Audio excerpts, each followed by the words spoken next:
Ini adalah satu dari pengalamanku bertemu dengannya.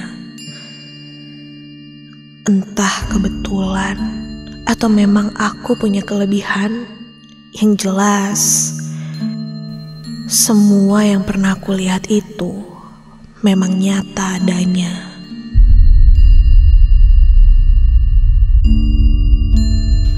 Namaku Retno.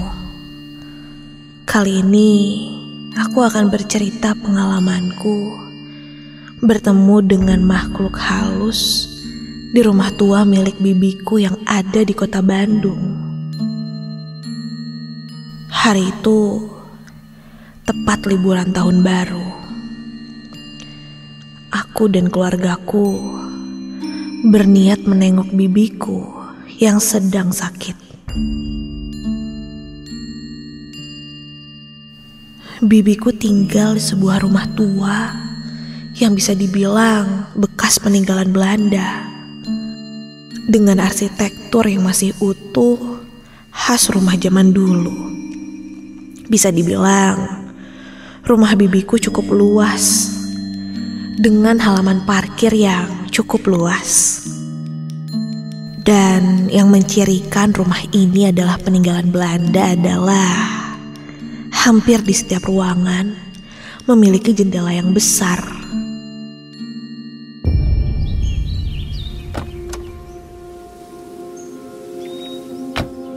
Sesampainya di rumah bibi, aku menelusuri tiap ruangan yang ada di rumah ini. Karena sudah lama sekali aku tidak berkunjung ke sini. Dan ada satu hal yang menarik perhatianku ketika di sana, yang adalah di ruang tamu terletak satu foto keluarga. Yang katanya sih keluarga di foto itu dulunya pemilik rumah ini. Kalau kata ibuku sih, orang-orang yang ada di foto itu keluargaku juga, namun keluarga jauh. Mereka adalah keluarga dari suami bibiku. Karena suasana di sini sangat sejuk dan tenang, aku tertarik untuk menghabiskan waktu liburan tahun baru di sini. Apalagi daerah sini kan dekat kemana-mana. Jadi aku bisa main sepuasnya, pikirku saat itu. Aku melewati sudut demi sudut ruangan di rumah ini. Saat aku melewati ruang keluarga, aku melihat seorang anak perempuan yang sedang bermain. Aku pun menghampirinya untuk menyapanya. Wajah anak perempuan ini tidak terlihat asing. Tapi di mana ya aku pernah lihat? Sampai aku mengingatnya. Wajahnya mirip yang ada di foto yang aku lihat tadi. Oh, mungkin ini anak dari saudara omku yang sedang menginap di sini juga. Hei, lagi apa? Kok sendirian? Sapaku sambil menghampirinya. Namun anak itu malah diam berdiri menatapku. Dan tak lama dari itu, dia malah berlari keluar. Tunggu!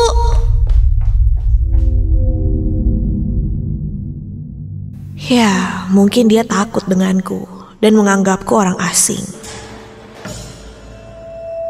Singkat cerita, setelah cukup berkeliling rumah ini, aku berjalan menuju tempat makan untuk makan bersama. Kebetulan sudah waktunya makan siang. Kulihat semua sudah berkumpul di meja makan. Begitupun bibiku. Namun aku sedikit heran dan mencari ke sekitar. Kenapa anak kecil tadi tidak diajak makan? Bi, jadi bibi itu tinggal di sini berapa orang? Besar juga ya rumahnya? Tanyaku. Bibiku pun menjawab kalau dia tinggal di sini hanya berempat saja. Bibiku, omku, Tiara, anaknya yang sudah kuliah, dan satu pembantu.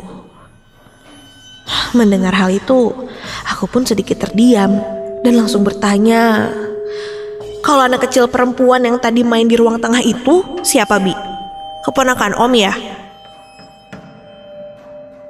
Mendengar pertanyaanku itu, entah kenapa kulihat bibiku langsung terdiam seperti keheranan. Dan tak lama dari itu, dia hanya tersenyum kepadaku. Aku sedikit bertanya-tanya dalam hati, apa maksud dari bibiku ini?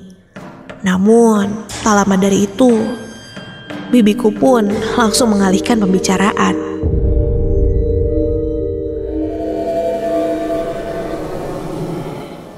Waktu pun berlalu, dan malam pun tiba. Sesuai dengan rencana sebelumnya, aku dan keluargaku akan menginap di sini.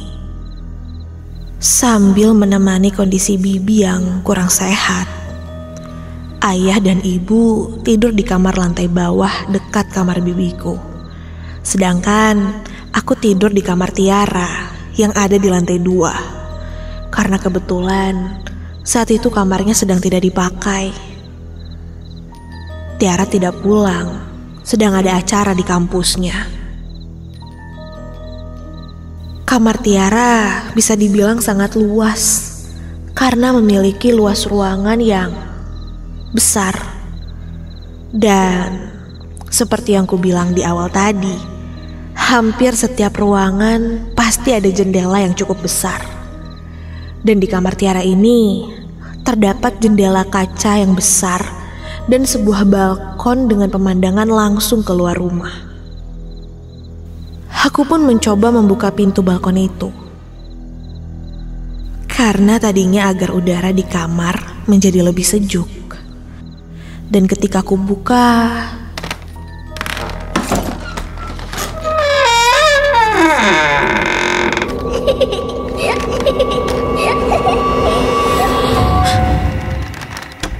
aku melihat kembali anak perempuan yang tadi kulihat. Sekarang dia sedang bermain di taman. Namun anehnya, dia terlihat sedang bermain sendirian. Berlarian ke sana kemari. Dan tak lama dari itu, dia pun terlihat berlari masuk ke dalam rumah kembali. Aku tidak mau ambil pusing. Aku pun langsung membantingkan badanku ke atas tempat tidur.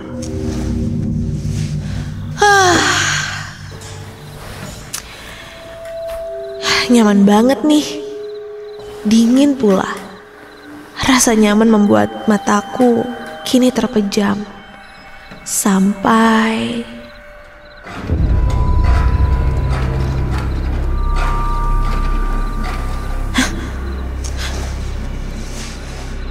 terdengar suara yang sedikit menggangguku. Aku pun membuka mataku. Dan suara itu pun menghilang. Aku pun memiringkan badanku dan kembali terpejam.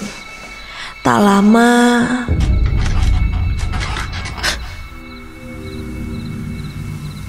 mataku langsung terbuka seketika. Karena kurasakan kini tempat tidurku seperti bergerak. Dan ketika aku bangkit dari tempat tidurku, sepertinya tidak ada apa-apa.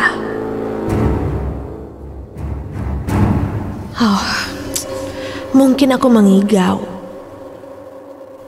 Namun, ketika aku akan kembali ke tempat tidur, terdengar suara tertawa seorang perempuan. Penasaran, aku mencoba melihat ke sekitar kamar ini. Dan ketika aku tengok ke arah lemari, astaga! samping lemari yang ada di kamar ini, kini telah berdiri sesosok anak perempuan berambut sebahu dengan lingkaran mata yang hitam. Suara tertawa yang tadi ku dengar terdengar jelas dari mulutnya yang menganga.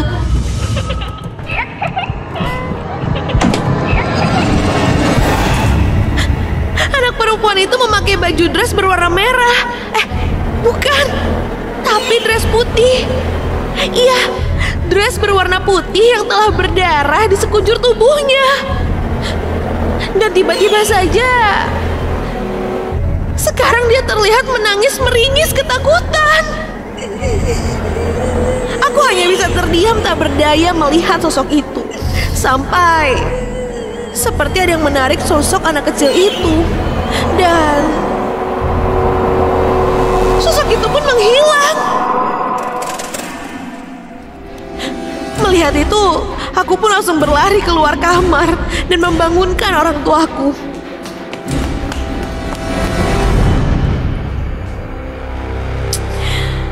Aku masih syok saat itu, sampai akhirnya aku menceritakan apa yang aku alami. Kedua orang tuaku sedikit tidak percaya dengan apa yang aku alami. Katanya mungkin aku kelelahan dan banyak pikiran. Ketika aku sedang bercerita, bibiku datang menghampiri. Dia pun hanya tersenyum dan menenangkanku.